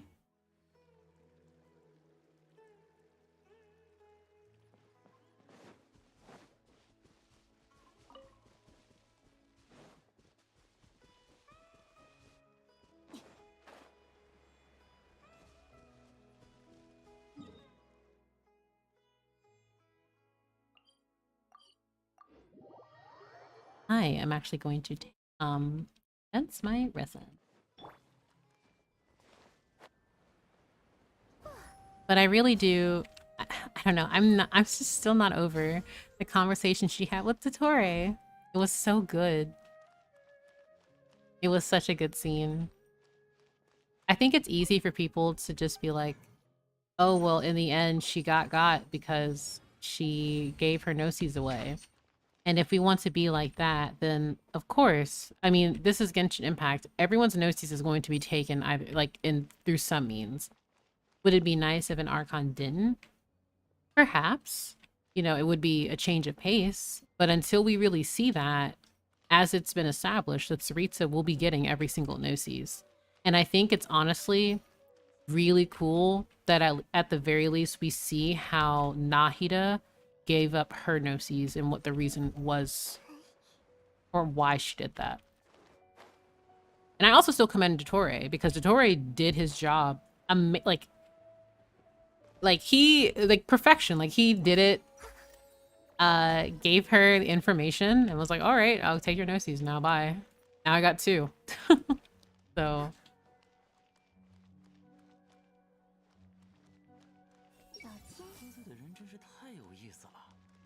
oh, he just disappeared. Oh my goodness.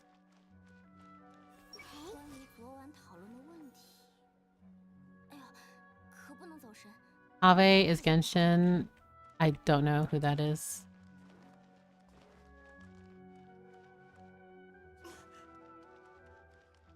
Oh, that reminds me.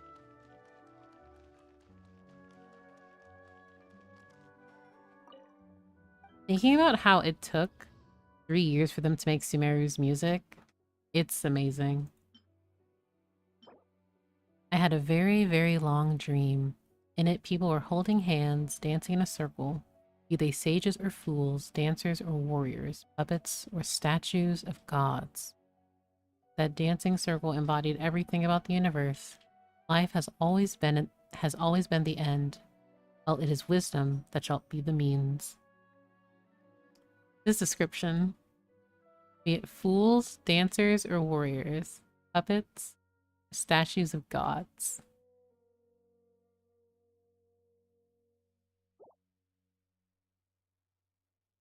I'll hate them resembles a peacock. Can't wait for the Dottore thirst hype when the drip marketing happens. I mean, yeah. I was seeing a lot of people talk about how there will never be another character as hyped as Scaramouche in the future. To which I respectfully disagree, because there are many, many characters. Like, I can already name 3 people are very hyped for. And Dottore is I love him as an antagonist. He's fantastic. I just think that, like you said, it's gonna be chaos. I don't think it'll be as chaotic as, say, Twitter was with Scaramouche's drip marketing, or excuse me, Wanderers. But I mean, Dottore has a lot of fans, and rightfully so. He's a great antagonist. And I really appreciate how he is the second most powerful Harbinger. He is just underneath Piero.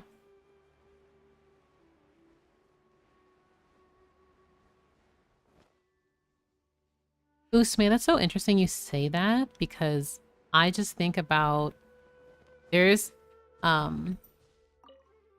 Jen Taylor, who voices Salem in Ruby. I really want her to be in Genshin. I really do. I think if she voices like a villain or maybe even just a playable character, I think she would do a fantastic job. Oh, okay. This chest will be my nemesis. I have no idea how to open it.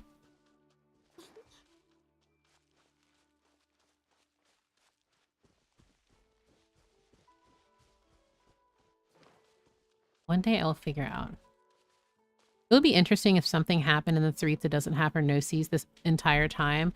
I've been quietly thinking, what if she doesn't even have her own Gnosis?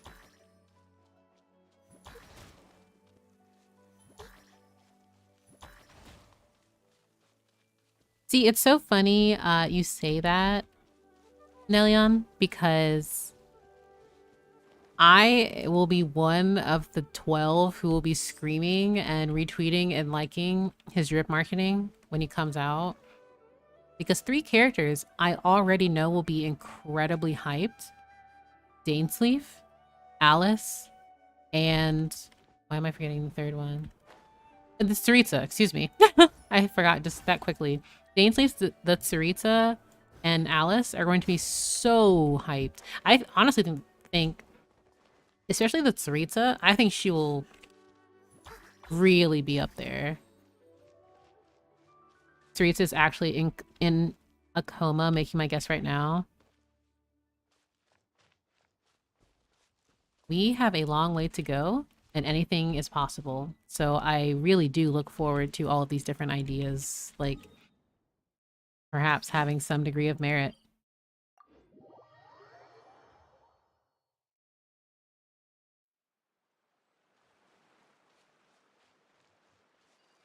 I did the quest here in Vimara Village, and I don't know how to feel now. Oh, speaking of,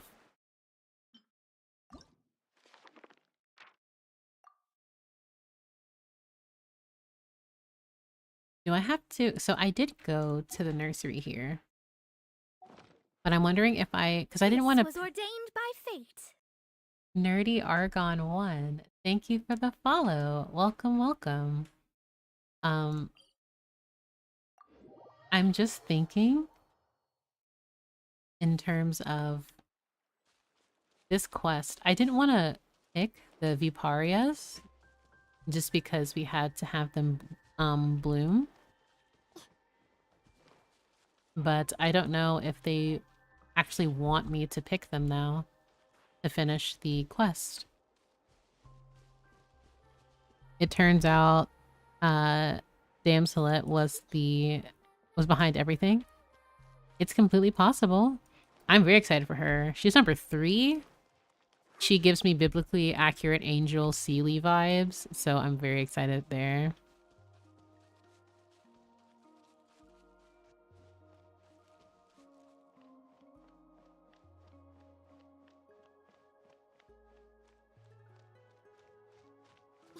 Because like this was the quest in terms of, because I didn't want to pick them because you have to go to all 12 nurseries and then on reset come back here. At least that's what I did. Soil is soft like cloud and turns into all shapes. Aranakula is going to make a Narakiryu with the garden soil, so Narakiryu is always with the Viparias. They will be happy too. And Naravaruna will know how Narakiryu looks like when Naravaruna comes back. Like, I feel bad. I don't want to pick these because I don't think this would be, you know, the end of that quest. Since it's like, oh hey, the nursery is real. Perhaps certain someone would like to come take a look.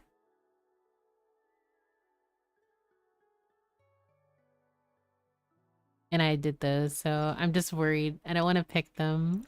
Even though I really do love these flowers. They're my favorite in Samara.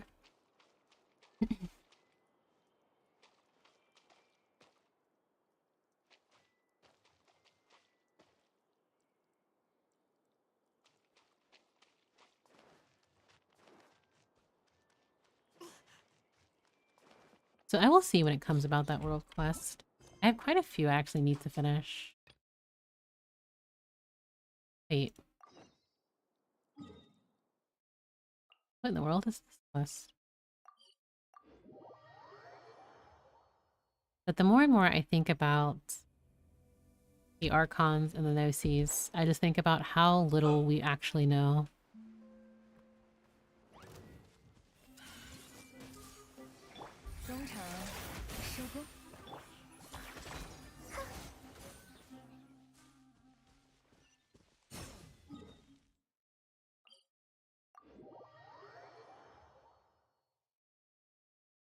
If they're seal, are we going to have another seal next to? That's what I'm wondering. Hmm. A good point. I think it's definitely possible.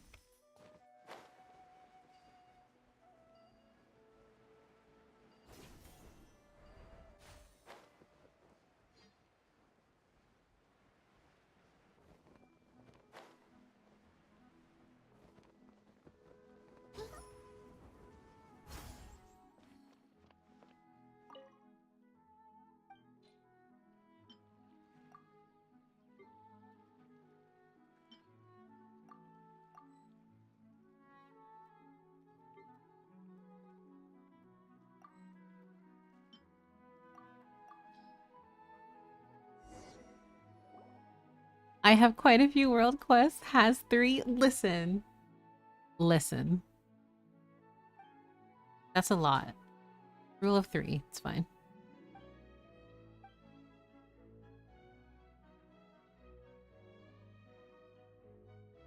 I'm still kind of mad we had potential to get Pantalone lore with Yelan's quest, but we didn't. Give it time. I feel like we're gonna get more about him in, like, Fontaine. I don't know, he just gives me Fontaine vibes. So...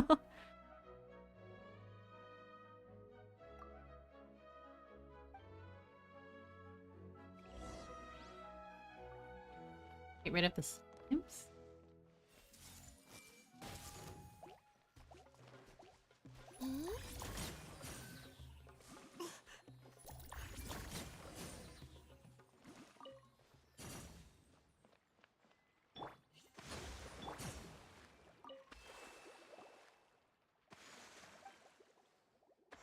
With all the relics recovered, I will apply for more compensation.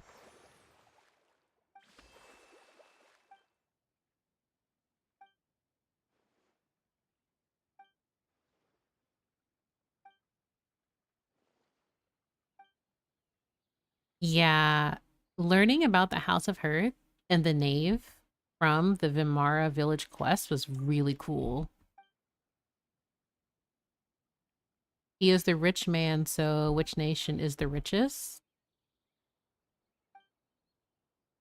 I think it would depend on context. If we were going to be technical, then I would say Liyue, but that's no longer the case. So perhaps Fontaine?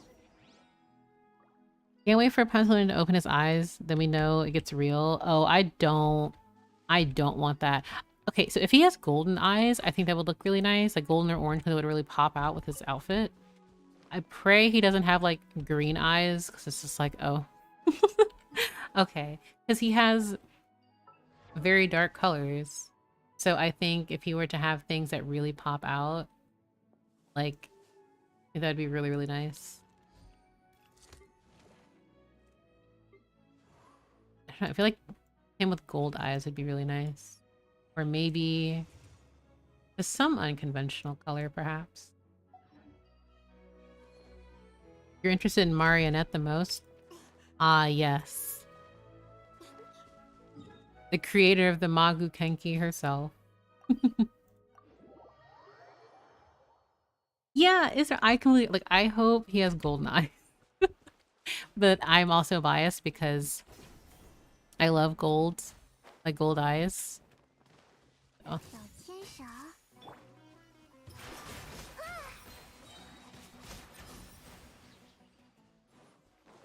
Not where I was supposed to go.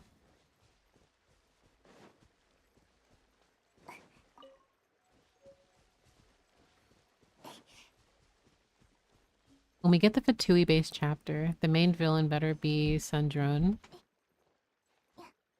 It would be interesting. I really, honestly, am most focused on Capitano, the Knave, and excluding the Tsaritsa, Piero. Uh, 你很疼。记住你了。呀。咦？准备跳了。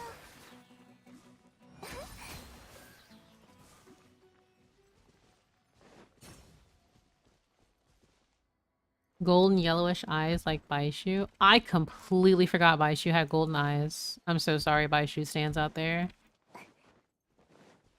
For that alone, he probably won't have golden eyes. Because everyone already is joking about the whole dark Baishu thing because they look so similar. So maybe he will have a different color.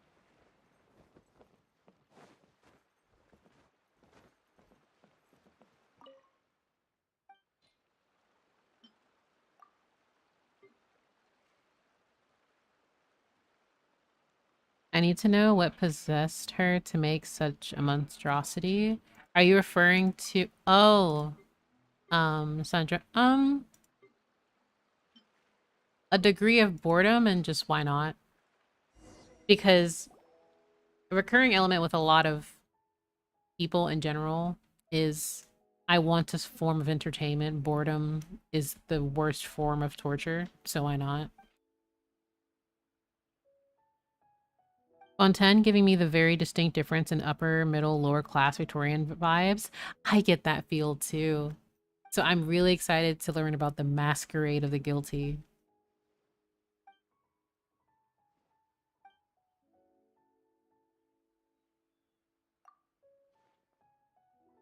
I have exactly zero evidence to back this up, but I feel we'll get both Varka and Capitano lore-wise at the same time. I think they will.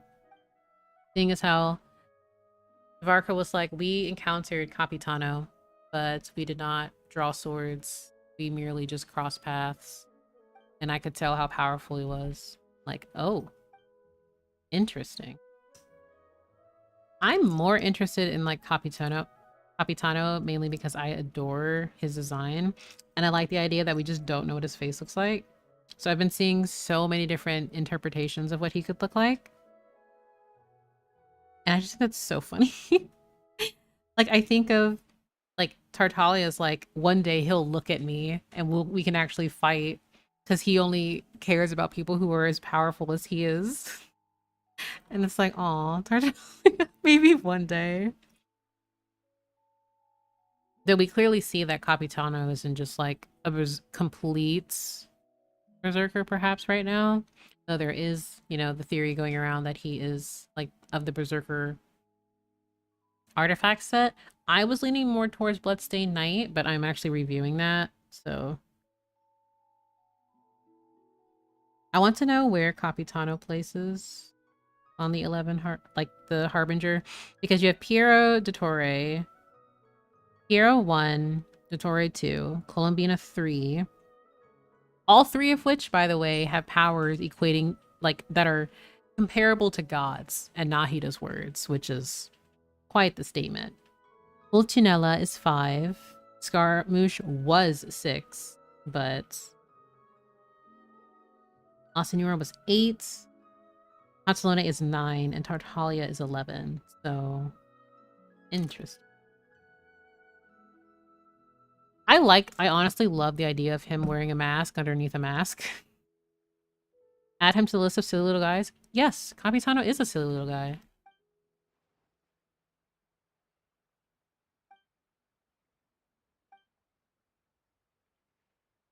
Like, Capitano gives me Dark Souls vibes. Maybe that's why I like him so much.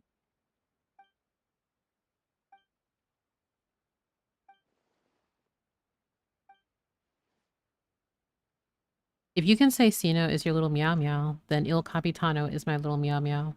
Nothing was stopping you from calling him your little meow meow. You can say that. Many people do already call each and every Harbinger little meow meows.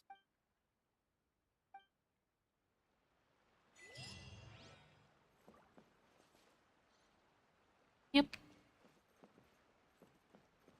If Scar got fired, are we going to get a new Harbinger down the line? That'd be neat if so. See, I'm actually curious about that. If there will be replacements or if it's just like, no.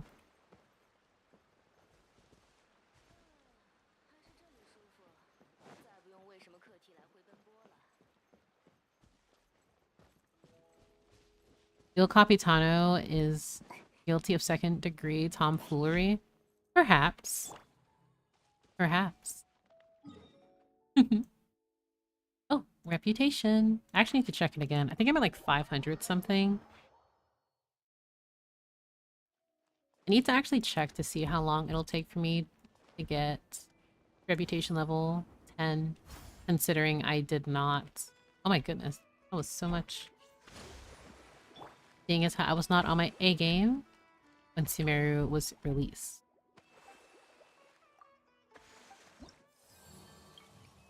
So I am currently at 550. I need 200 more.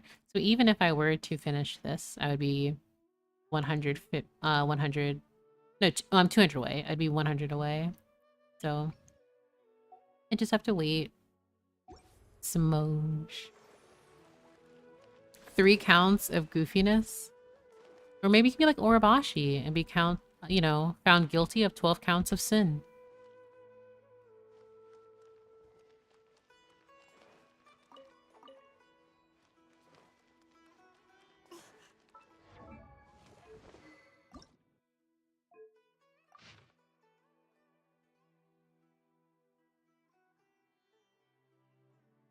I forgot about Reputation. I should probably start that. Yeah, I would start that too. And like 21 counts of murder, most definitely on record. Off record is probably countless. Oh yeah, Capitano has more than likely killed many, many, many, many people. That is a man who has the amount of blood on his hands. The sea of blood. But we love that for him. Little meow meow. I want to know...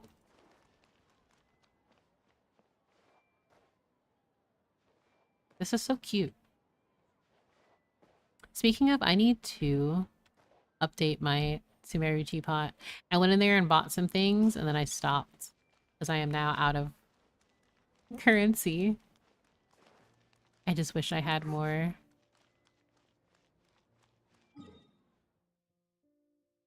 The Fatui Harbingers are just so... They're so interesting. I can't wait to learn about them more and more.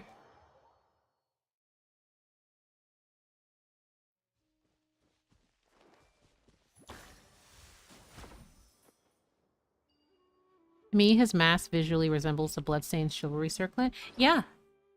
Like, when I think of... Like, he just gives me Bloodstained... Like, Dark Souls character. But if he actually is the Bloodstained Knight, that'd be very, very sad. Given the Bloodstained Knight's history.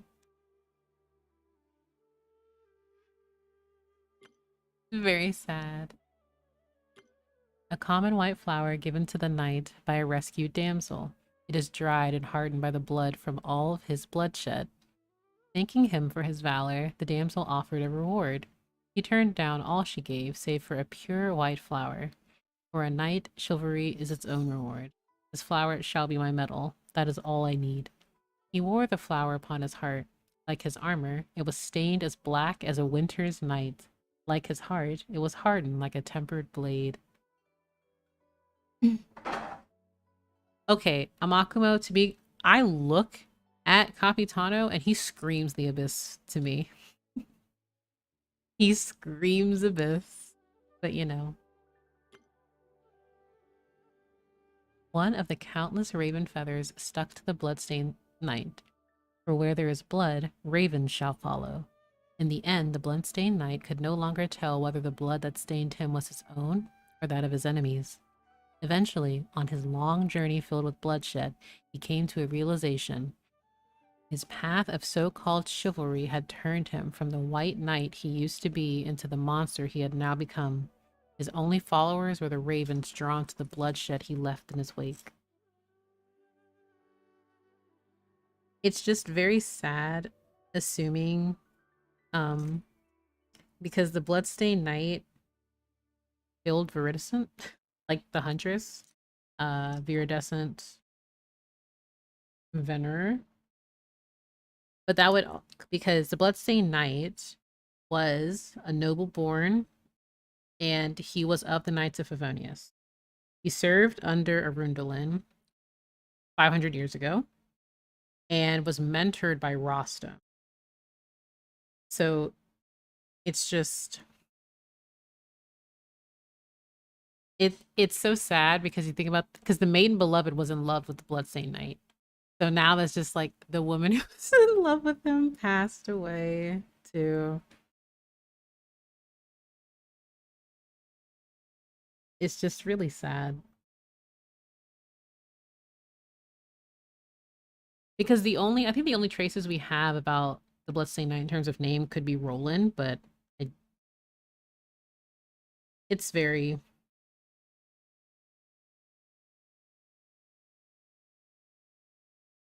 There's so much. Let me see. This one right here. Deep in the abyss, where celestial bodies cast no light, the Bloodstained Knight kept this timepiece, though time had lost all meaning. At an end was a Bloodstained Knight's story, for he realized there was no place for him on this earth. He ventured into the fallen ancient kingdom and died in battle in the monster's lair. At the bottom of the world, he learned the origin of the monsters that destroyed the ancient kingdom. The ancient kingdom was wrongfully cursed, turning its inhabitants into monsters. The code of chivalry tolerates no such injustice. If Abyss be thy name, I pledge to you my loyalty. Like, there's so much to unpack there. I feel I feel we don't talk about Mondstadt lore enough. Like, we'll talk about Mondstadt as a place, but its history is just, you know. But I actually think I'm going to call it there for the evening, guys.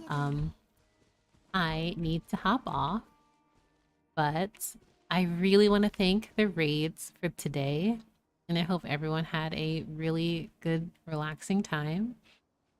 I will try to stream again tomorrow or perhaps the day after because I actually really enjoy having a discussion with you all just about the many different topics in Genshin, as well as your own theories and, speculations.